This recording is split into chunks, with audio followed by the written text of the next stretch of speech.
Power is not given. It is taken. It moves in silence. It controls perception. Psychology of power.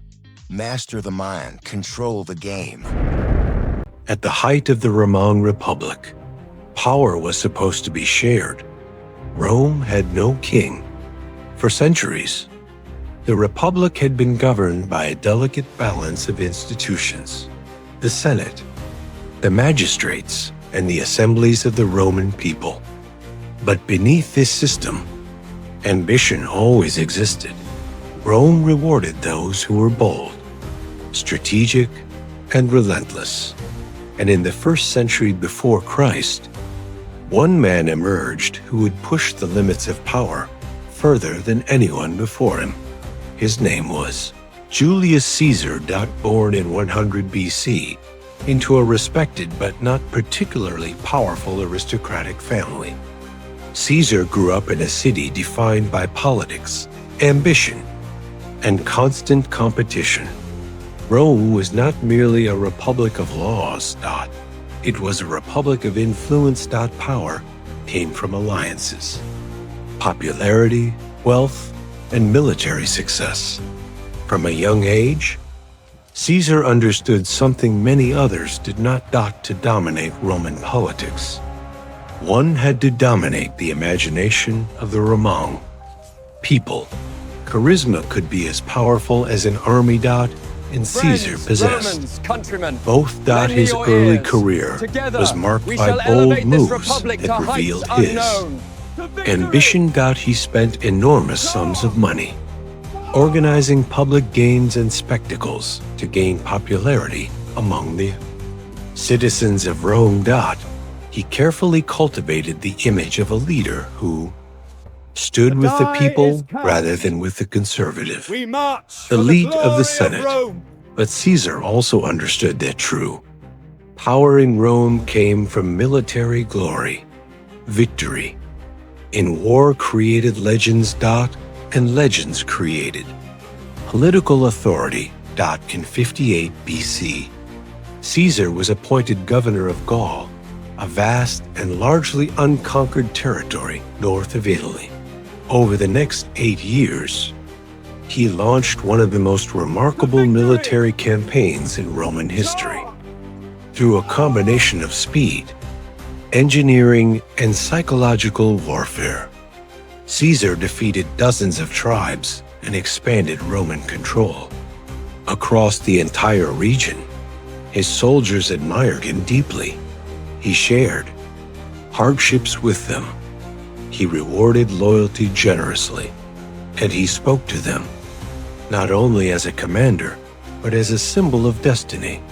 The conquest of Gaul made Caesar incredibly powerful, too powerful for the comfort of many Roman senators. Because in the Roman Republic, no single man was supposed to accumulate too much authority. The Senate began to fear him.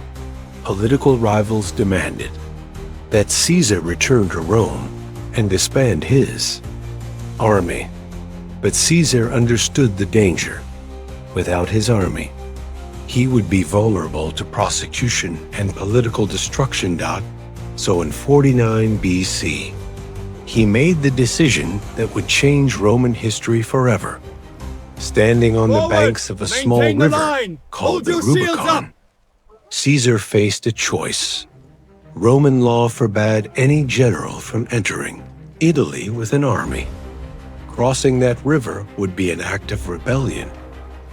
It would mean civil war. According to tradition, Caesar paused for a moment before speaking the words that would echo through history. The die is cast. Then he crossed the Rubicon. Rome was plunged into civil war. Caesar moved quickly. City after city surrendered. His enemies fled. Eventually, Caesar defeated the forces of his rival Pompey and became the undisputed master of Rome. When he returned to the city, he was celebrated as a hero. Crowds filled the streets, Statues were erected in his honor, but victory came with consequences. Caesar began to accumulate unprecedented powers. He was appointed dictator, then dictator for 10 years. Eventually, dictator for life. Some citizens admired him. They believed he was the strong leader Rome needed, but others saw something dangerous emerging out to them. Is not debated Caesar's in whispers, power looked less like leadership and more like monarchy, and Rome had sworn never to accept a king. Again, a group of senators began to conspire against him. Among them were men Caesar trusted, men who had fought beside him, men he had spared after victory. They believed they were saving the Republic. On the morning of March 15th, 44 BC, the Ides of March, Caesar entered the Senate House. As he took his seat, the conspirators surrounded him. Daggers flashed, blades struck again and again. Caesar fell beneath the statue of Pompey. According to legend, when he saw his ally Brutus among the attackers, he spoke words that would become immortal. At two, Brute, the man who had conquered nations, had been defeated not by armies, but by fear. Fear of his power. Fear of what Rome might become under his rule. Yet the conspirators misunderstood something fundamental. Killing Caesar did not restore the Republic.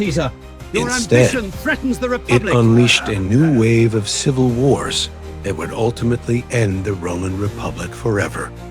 Within a generation, Rome would become an empire ruled by emperors. In trying to stop one man from becoming king, the conspirators had accidentally created a system where emperors would rule for centuries. Julius Caesar never wore a crown, but in many ways, he had already become something greater than a king.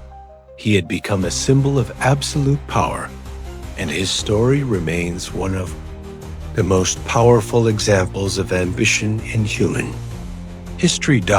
Because power does not only shape nations, it shapes the minds of those who pursue it. And sometimes, the closer a leader comes to absolute power, the more dangerous that power becomes. Power shapes history. Psychology shapes power.